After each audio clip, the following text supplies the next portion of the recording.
നമസ്കാരം. മലയാളി വാർത്ത ഇൻസൈഡിലേക്ക് സ്വാഗതം. കേന്ദ്ര വിദ്യാഭ്യാസ മന്ത്രിയായിരുന്ന ധർമ്മേന്ദ്ര പ്രധാൻ്റെ രാജിക്കത്തിൽ ഒരു വിഷയമുണ്ട്.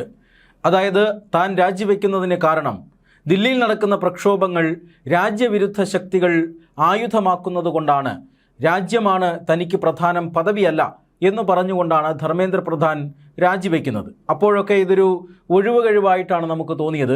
ഇത് പലപ്പോഴായി BJP ഗവൺമെൻറ് പറയുന്നത് നമ്മൾ കേട്ടിട്ടുണ്ട്. കർഷക സമരത്തിനിടയിൽ രാജ്യവിരുദ്ധ ശക്തികൾ നുഴഞ്ഞു കയറിയത് കൊണ്ടാണ് ആ ബില്ലുകൾ പിൻവലിക്കപ്പെട്ടത് എന്ന് BJP അന്ന് വിശദീകരിച്ചിരുന്നു. സമാനമായ സാഹചര്യത്തിലാണ് ഈ CJP സമരത്തിന് മുന്നിലും കേന്ദ്ര സർക്കാർ മുട്ടുമടക്കിയത്. അതിനും അവർ കാരണമായി പറഞ്ഞത് ഈ സമരത്തെ രാജ്യവിരുദ്ധ ശക്തികൾ ഹൈജാക്ക് ചെയ്യാൻ ശ്രമിക്കുന്നു, അതിന് തടയിടാനാണ് സമരം അവസാനിപ്പിക്കുന്നത് എന്നാണ്. എന്തായാലും ഈ സമരം അവസാനിപ്പിക്കേണ്ട ചുമതല, അല്ലെങ്കിൽ ഈ സമരം രാജ്യവിരുദ്ധ ശക്തികൾ ഉപയോഗിക്കാതെ ഹൈജാക്ക് ചെയ്യാതിരിക്കാനുള്ള സാഹചര്യം ഒരുക്കേണ്ടത് സർക്കാർ മാത്രമല്ല, സമരക്കാർ കൂടിയാണ്.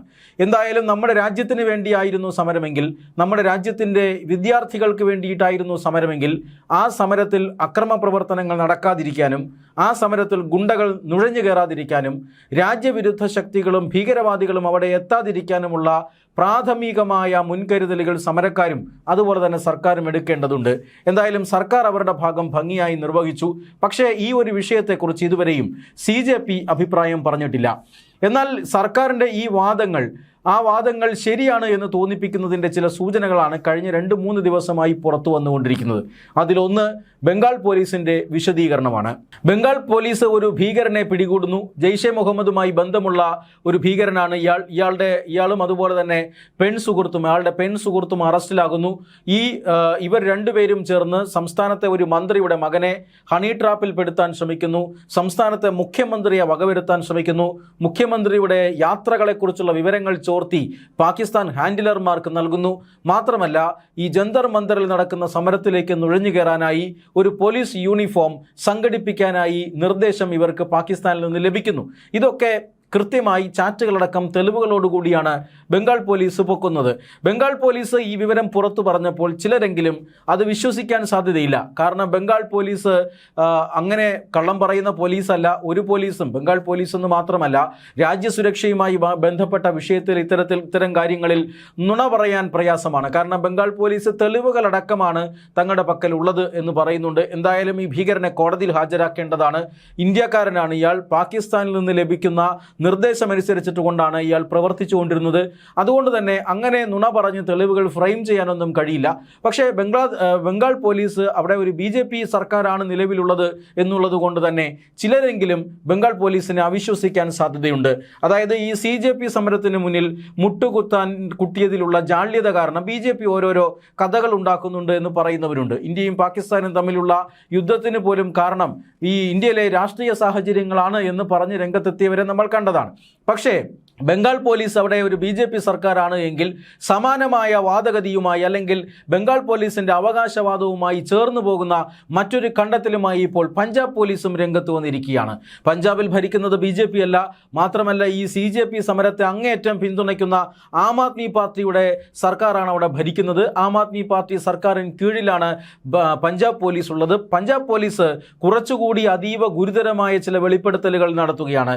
അതായത് CJPയുടെ സമരത്തിനുള്ളിലേക്ക് നുഴഞ്ഞു കയറാനായി 9 പാകിസ്ഥാൻ ഭീകരന്മാർ എത്തി എന്നാണ് ഇപ്പോൾ പഞ്ചാബ് പോലീസ് പുറത്തുവിടുന്ന വിവരം. അവിടെ എത്തി അവർ പെട്രോൾ ബോംബുകൾ പൊട്ടിക്കാനായിരുന്നു പദ്ധതിയിട്ടിരുന്നത്. കാരണം നൂറുകണക്കിന്, ആയിരക്കണക്കിന് പ്രതിഷേധക്കാർ അവിടെയുണ്ട്. മാത്രമല്ല, പോലീസുകാർ അവിടെയുണ്ട്, മറ്റ് സംവിധാനങ്ങൾ അവിടെയുണ്ട്. ഇവരുടെ ഇടയിൽ പെട്രോൾ ബോംബ് പൊട്ടിച്ചാൽ എത്രമാത്രം കാഷ്വാലിറ്റി ഉണ്ടാകുമെന്ന് നമുക്കറിയാം. അങ്ങനെ ഈ തിരക്കിനിടയിൽ പെട്രോൾ ബോംബ് പൊട്ടിക്കാനായി സർവ്വസന്നാഹങ്ങളുമായി 9 പേർ എത്തിയിരുന്നു. ഇതിൽ 6 പേർ പ്രായപൂർത്തിയാകാത്തവരാണ് എന്നതടക്കമുള്ള വിവരങ്ങളാണ് ഇപ്പോൾ പഞ്ചാബ് പോലീസ് പുറത്തുവിട്ടുകൊണ്ടിരിക്കുന്നത്. ഇവർക്ക് പാകിസ്ഥാനുമായി ബന്ധമുണ്ടായിരുന്നു, പാകിസ്ഥാൻ ഹാൻഡിലർമാരുമായി ബന്ധമുണ്ടായിരുന്നു. ഇത് പൂർണ്ണമായും പാകിസ്ഥാൻ രഹസ്യാന്വേഷണ ഏജൻസിയായ ISI ഫ്രെയിം ചെയ്ത ഒരു പ്രവർത്തനമായിരുന്നു, ഇന്ത്യ വിരുദ്ധ നീക്കമായിരുന്നു. ISI ഈ ഭാരതത്തിലേക്ക്, ഇന്ത്യക്കകത്തുള്ള യുവതികളെയും യുവാക്കളെയും എല്ലാം ഈ ഭീകരവാദ പ്രവർത്തനത്തിന് വേണ്ടി റിക്രൂട്ട് ചെയ്യുന്നു. അങ്ങനെ റിക്രൂട്ട് ചെയ്ത 2 മോഡ്യൂളുകൾ, 2 തീവ്രവാദ മോഡ്യൂളുകൾ, ഈ 2 മോഡ്യൂളുകളും സ്ലീപ്പർ സെല്ലുകളായി രാജ്യത്തിനകത്തുണ്ടായിരുന്നു. ഈ 2 മോഡ്യൂളുകളെ പരസ്പരം കണക്ട് ചെയ്യുകയും ഇവർക്ക് ഓൺലൈനിലൂടെ ട്രെയിനിങ്ങും മറ്റും നൽകുകയും എങ്ങനെയാണ് പെട്രോൾ ബോംബ് ഉണ്ടാക്കുന്നതും അത് പൊട്ടിക്കുന്നതും എന്നുള്ളതിനെ സംബന്ധിക്കുന്ന കൃത്യമായ വിവരങ്ങൾ പാകിസ്ഥാനിൽ നിന്നും ഓൺലൈൻ മുഖാന്തരം ഇവർക്ക് നൽകുകയും പെട്രോൾ ബോംബ് ഉണ്ടാക്കാൻ ആവശ്യമായ സാമഗ്രികൾ ഇവരെ കൊണ്ട് സംഘടിപ്പിക്കുകയും അതിനുശേഷം ഇവരെ ജന്തർ മന്ദറിലേക്ക്, സമരം നടക്കുന്ന ജന്തർ മന്ദറിലേക്ക് പറഞ്ഞു വിടുകയുമാണ് ഉണ്ടായത് എന്നാണ് പഞ്ചാബ് പോലീസ് പറയുന്നത്. പുറത്തു നിന്നുള്ള ഹാൻഡിലർമാർ, അതായത് പാകിസ്ഥാനിൽ നിന്നുള്ള ഹാൻഡിലർമാർ ISIയുടെ നിർദ്ദേശപ്രകാരം ഈ പറയുന്ന 9ഓളം വരുന്ന യുവാക്കളുടെ സംഘം, അതിൽ 6 പേരും പ്രായപൂർത്തിയാകാത്തവരാണ് എന്ന് നമ്മൾ ഓർക്കണം. ഇങ്ങനെ ഈ യുവാക്കളുടെ സംഘത്തിന് ഭീകരാക്രമണം നടത്തുന്നതിനുള്ള പരിശീലനം നൽകുന്നു, ഓൺലൈൻ വഴി പരിശീലനം നൽകുന്നു, അതിനുശേഷം ജന്തർ മന്ദറിലേക്ക് പറഞ്ഞു വിടുന്നു. പഞ്ചാബ് പോലീസിന്റെ ശ്രദ്ധയിൽ ഇവരുടെ കോൺവെർസേഷനുകളും ഇവരുടെ ആശയവിനിമയവും അതോടൊപ്പം തന്നെ ഇവരുടെ പ്രവർത്തനങ്ങളും പെട്ടതുകൊണ്ട് മാത്രമാണ് വലിയ അനിഷ്ട സംഭവങ്ങൾ ജന്തർ മന്ദറിൽ ഉണ്ടാകാത്തത് എന്നാണ് പഞ്ചാബ് പോലീസ് തന്നെ നൽകുന്ന വിശദീകരണങ്ങളിൽ നിന്നും നമുക്ക് പിടികിട്ടുന്നത്. ഈ 9 പേരെയും അറസ്റ്റ് ചെയ്തിട്ടുണ്ട്. ഈ 9 പേരുടെ പക്കലിൽ നിന്നും ചില നിർണായകമായ സാമഗ്രികൾ ലഭിച്ചിട്ടുണ്ട്. പെട്രോൾ ബോംബ് ഉണ്ടാക്കുന്നതിനാവശ്യമായ സാമഗ്രികൾ, അതോടൊപ്പം തന്നെ 3 അനധികൃതമായി കൈവശം വച്ചിരിക്കുന്ന പിസ്റ്റളുകൾ, 9ഓളം വരുന്ന ലൈവ് കാട്രിഡ്ജുകൾ, 4 പെട്രോൾ ബോംബുകൾ, ഇതൊക്കെ ഇവരുടെ പക്കലുണ്ടായിരുന്നു. മാത്രമല്ല അതീവ ഗുരുതരമായ മറ്റൊരു കണ്ടെത്തലും പഞ്ചാബ് പോലീസ് കണ്ടെത്തിയിട്ടുണ്ട്. അത് മറ്റൊന്നുമല്ല, അതായത് ഇവർ ഈ പറയുന്ന 9 അംഗ സംഘം പാകിസ്ഥാനിൽ നിന്നുള്ള നിർദ്ദേശമനുസരിച്ച് ഈ പറയുന്ന ജന്തർ മന്ദറിന് സമീപ പ്രദേശത്തുള്ള റെയിൽവേ ട്രാക്കുകളിലും മറ്റും ഇവർ CCTV ക്യാമറകൾ ഘടിപ്പിച്ചിരുന്നു എന്നാണ് ലഭിക്കുന്ന വിവരം. അതായത് തന്ത്രപ്രധാന കേന്ദ്രങ്ങളുടെ ദൃശ്യങ്ങൾ CCTV ക്യാമറകൾ ഉപയോഗിച്ചുകൊണ്ട് ഇവർ പാകിസ്ഥാനിലെ ഹാൻഡിലർമാർക്ക് അയച്ചു കൊടുത്തിരുന്നു എന്ന വിവരവും ഇപ്പോൾ പുറത്തു വരുന്നുണ്ട്.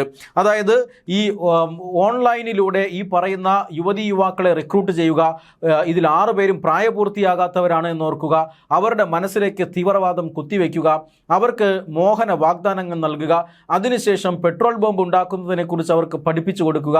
ഈ പെട്രോൾ ബോംബ് ഉണ്ടാക്കാനുള്ള സാമഗ്രികളും 4 പെട്രോൾ ബോംബുകളുമായിട്ടാണ് ഇവർ ജന്തർ മന്ദറിലേക്ക് പോയത്.